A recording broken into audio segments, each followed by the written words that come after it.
Soy el padre Gonzalo Ruiz Freites, misionero en Ponzano Romano, Italia. Evangelio del martes 18 de febrero de 2025. Del Evangelio según San Marcos.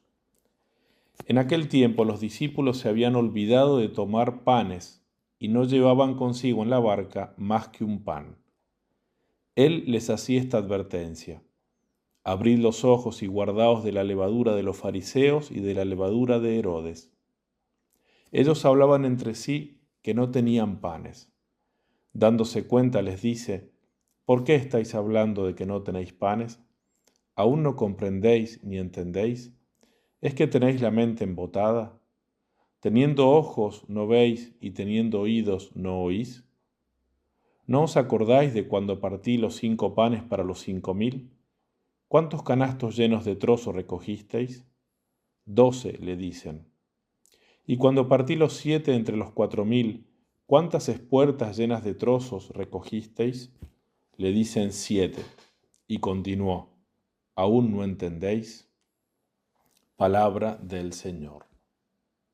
Queridos hermanos, el contexto de esta enseñanza de Jesús a sus discípulos sobre una barca que está navegando en el mar de Galilea es el de la segunda multiplicación de los panes y de los peces, que el evangelista San Marcos ha relatado inmediatamente antes, cuando el Señor sació 4000 hombres sin contar a las mujeres ni a los niños.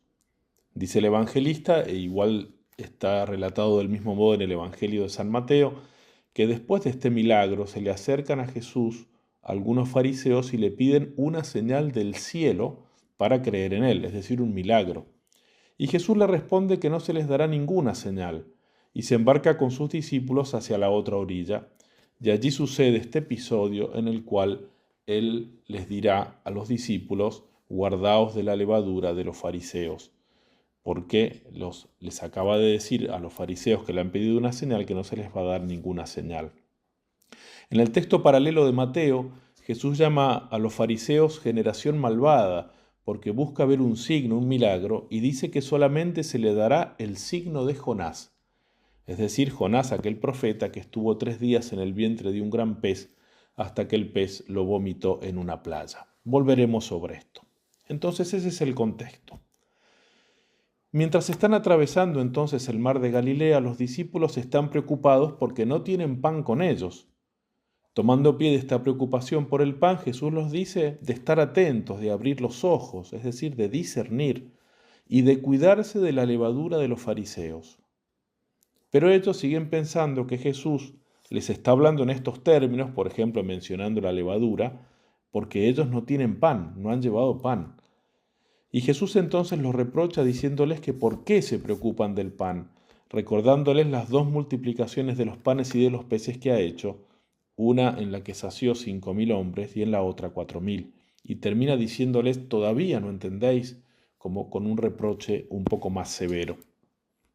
El texto paralelo de Mateo viene en nuestra ayuda para entender mejor esta enseñanza, porque indica explícitamente a qué se refiere Jesús cuando les dice a los apóstoles que disciernan, que estén atentos y que se cuiden de la levadura de los fariseos. Dice textualmente San Mateo: ellos entonces comprendieron que les había querido decir que se guardasen no de la levadura de los panes, sino de la doctrina de los fariseos y saduceos.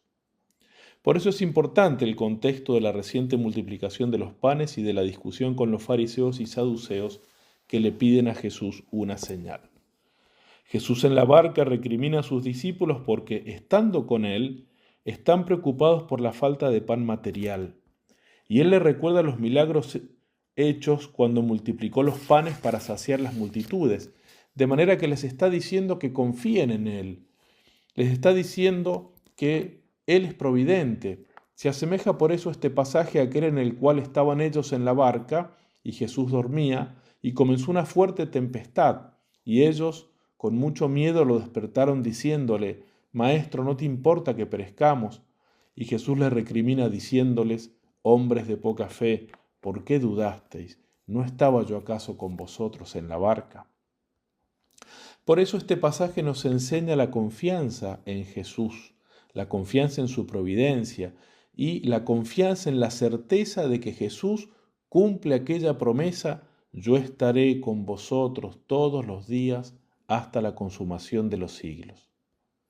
Pero además en este pasaje el Señor nos enseña cuál es el modo de permanecer unidos a Él, de estar en Él, porque Él está siempre con nosotros, pero también nosotros tenemos que estar con Él.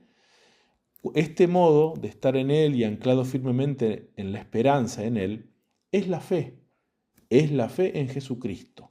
En el paralelo de San Mateo, Jesús la mencionará explícitamente: hombres de poca fe, ¿por qué pensáis que no tenéis panes? Y los previene de la levadura de los fariseos, en cuanto la doctrina de los fariseos es falsa, porque no se apoya en la fe en Jesucristo, se apoya en cosas exteriores y busca signos visibles, mientras que la doctrina verdadera de Cristo es la fe en Él, nuestra santa fe católica.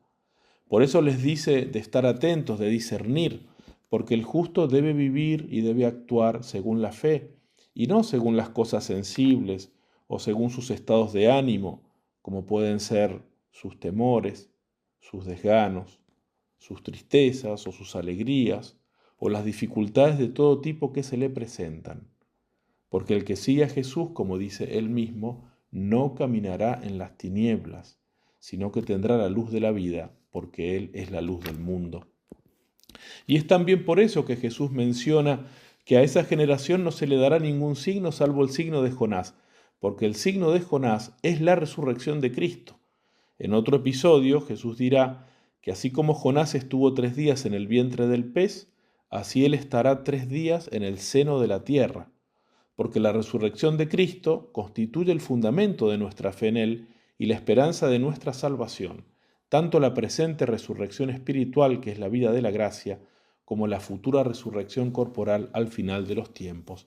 Y así lo enseña claramente San Pablo en la primera carta a los Corintios. Solamente la fe permite al hombre remontarse a Dios en esta vida. Dice el libro de la imitación de Cristo, que tu corazón aprenda a deshacerse del amor de las cosas visibles y a transportarse hacia las invisibles. Y en la carta a los Hebreos se nos dice que el que se acerca a Dios debe creer que Él existe y que es remunerador, porque sin la fe es imposible agradar a Dios.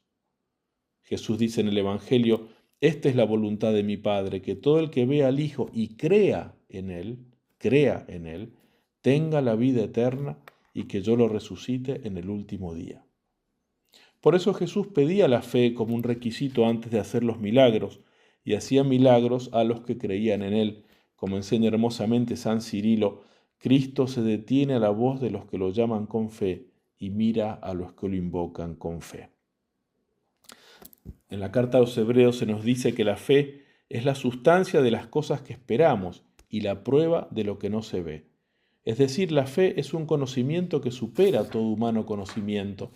Es un conocimiento de algo que no vemos ni poseemos, salvo en esperanza, por eso sustancia de las cosas que esperamos. Pero es un conocimiento ciertísimo, por eso dice la carta a los Hebreos que es prueba, fundamento de lo que no se ve. Para venir al conocimiento de la fe es necesario entonces despojarse, purificarse de todo conocimiento meramente humano.